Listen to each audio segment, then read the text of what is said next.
Olá, crianças, boa tarde. Como vocês estão?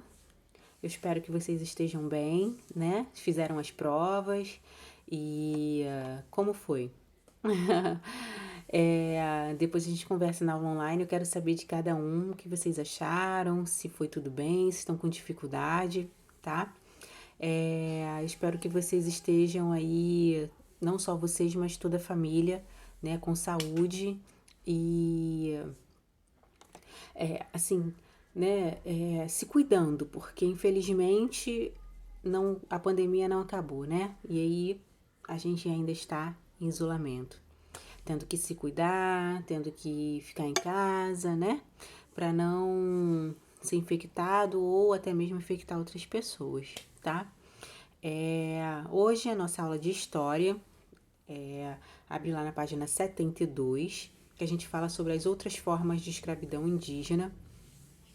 Aqui no nosso livro, ele fala um pouquinho sobre quando os indígenas viraram escravos, né, dos portugueses. A gente lembra que os portugueses chegaram ao Brasil, né, e os indígenas já habitavam aqui, e daí houve uma época lá houve um momento lá naquela época em que os indígenas viraram escravos dos portugueses, né? Porque, na verdade, o que acontecia? A gente sabe que houve a colonização, né? Os portugueses estavam colonizando o Brasil, né? Demarcando seu território, cada um lá nas capitanias hereditárias. Mas o costume aqui de usar armas, né? Que os portugueses introduziram aqui para os indígenas, né? Aqui para o Brasil, ele foi responsável, né? Para que os indígenas se tornassem dependentes dos portugueses. Eles já tinham uma vida aqui de caça, de pesca, de trabalho, porém, com a vinda dos portugueses para cá, eles perderam o seu território, né? Perderam um pouco dos seus costumes diários. E aí eles foram tendo que trabalhar para que os portugueses obtessem lucro. E daí houve uma questão de problemas, de guerras, né? Prender os indígenas, na verdade, virou uma profissão, né? Tinham homens lá que eram pagos para vender, para perseguir os indígenas.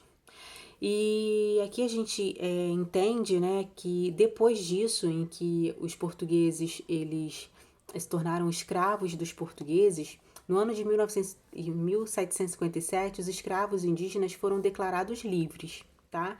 Porém, tinham aqueles indígenas ainda que não aceitavam aquilo que aconteceu e atacavam, né?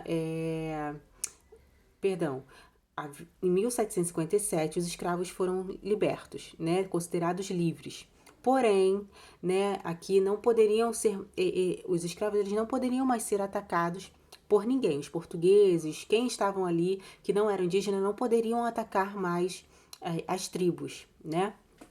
Mas ainda haviam ataques, né? Haviam ataques às escondidas ali com a intenção de tomar as terras dos indígenas, porque eles não se deram por satisfeitos. E aí essas guerras elas eram consideradas como guerras injustas, né? Porque os indígenas não tinham como ganhar deles, dos portugueses, porque eles usavam armas pesadas, né? E os indígenas não podiam, na verdade, não tinham como nem se defender, porque não tinham aquelas armas, né? Que eles usavam.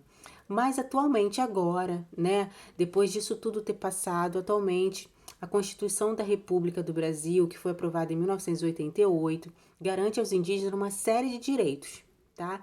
Eles, a demarcação de suas terras, né, o seu ambiente, seu território ali é deles. Ninguém pode ir lá e simplesmente tomar aquele território dos indígenas, né? Porque a Constituição, ela vem, né, como lei que aquele território ali é dos indígenas, tá? Garante isso a eles. E mesmo com essa garantia, terras dos indígenas ainda são ocupadas por garimpeiros, madeireiros, grileiros, fazendeiros e empresas de mineração, que é, né? A gente vê muito aí nos repórteres, nos jornais, brigas, porque existem muito disso, né, nas regiões onde ainda existem os indígenas, os índios, né? Que vêm garimpeiros, que vêm mineradores, vêm madeireiros para cortar as árvores, né? Mas aquele território ali é deles. Mas, infelizmente, ainda existem, né, pessoas que não respeitam essa Constituição, que não respeitam esse território, e daí ainda assim vão lá e fazem o que tem que fazer sem nem respeitar, né, a Constituição, sem respeitar o próximo. E infelizmente isso acontece, mas, né, a gente vai aí, infelizmente, sabendo da nossa realidade que ainda existe agora no século XXI, tá? Então, eu espero que vocês tenham entendido um pouquinho, né, sobre essa aula de história, e façam os exercícios da página 74 e 75, tá? Que depois eu volto para a gente corrigir, ok? Um beijo.